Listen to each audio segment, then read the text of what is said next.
Hey, hey, hey, hey, hey, hey, hey. Hi.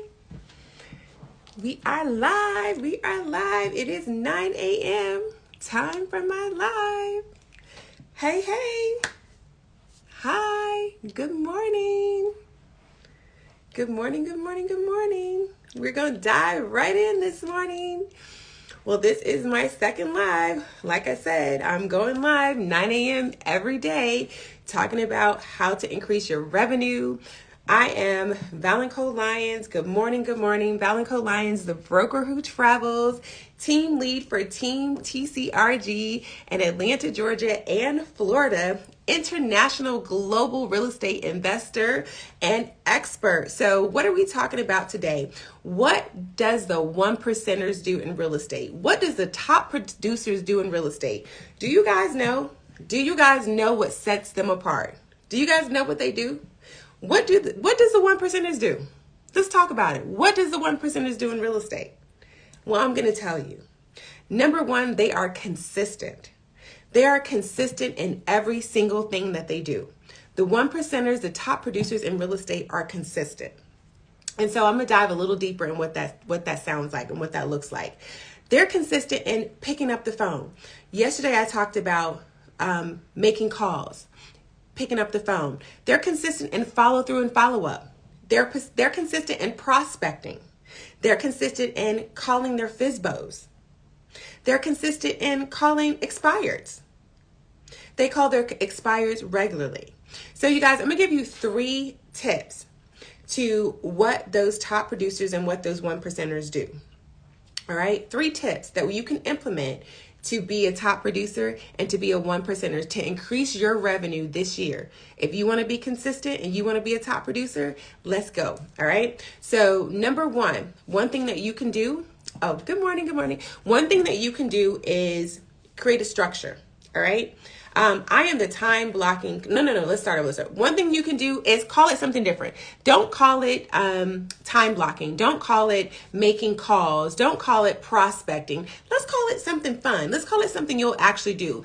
I'll tell you guys, when I was a producing agent, I used to have a reminder in my phone that said, make calls, make calls, make calls. I'll tell you, I never made calls. I never made those calls.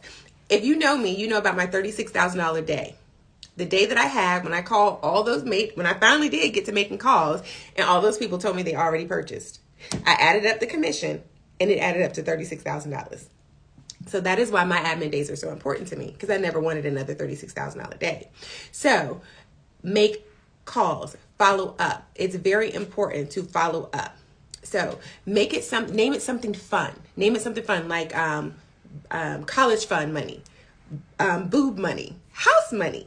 Name it something fun so that you'll actually make the calls, okay? Don't call it time blocking. Don't call it prospecting, all right? Number 1. Number 2, structure. Set it at the same time. I say 8 to 12 3 times a day, okay? 8 to 12 3 times a day. Set a structure. Set it at the same time every day. And also, you need an accountability partner. Do it with someone. Make it fun. Do it with someone. All right. Have an accountability partner. And with that accountability partner, have a little competition. Competition is fun. So with that accountability partner, have a little competition. Have a small competition like loser pays for lunch. You know what? If you're making calls with me, you're going to do one more than me. Do you know why? Because I'm an expensive date. As soon as we sit down for lunch, I'm ordering 2 Prosecco's before lunch even comes. You're going to make one more appointment than me.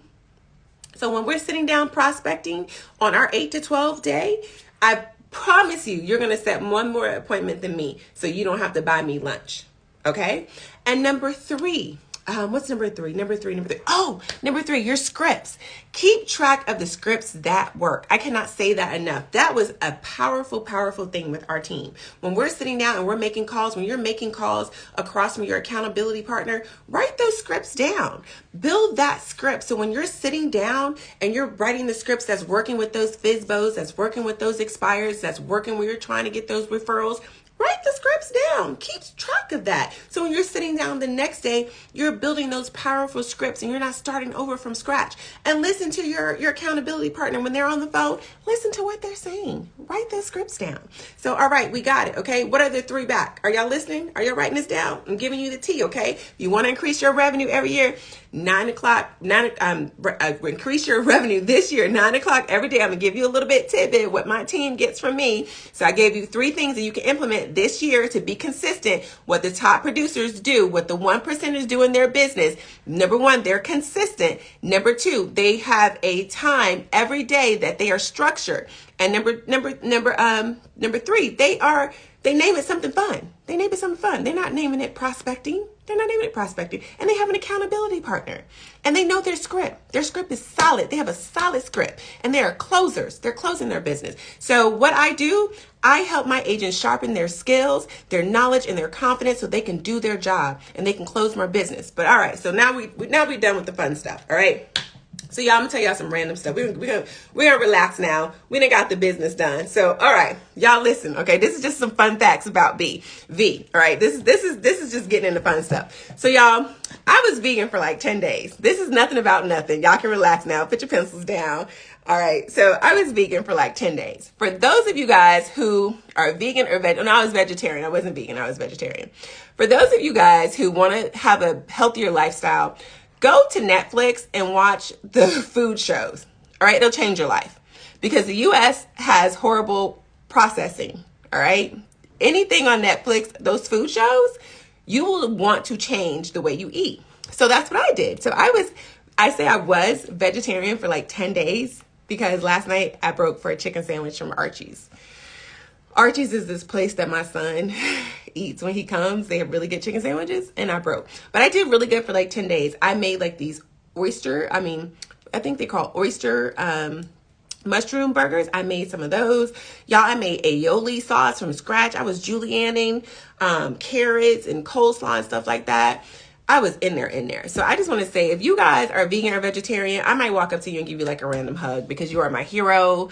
It's amazing. I think you're great. And it was really hard, but I'm going to start over today. And I think you're just great. I just wanted to say that. That's just like some random stuff. Okay. Next, I want to say this. This is also random. This happened to me in DR.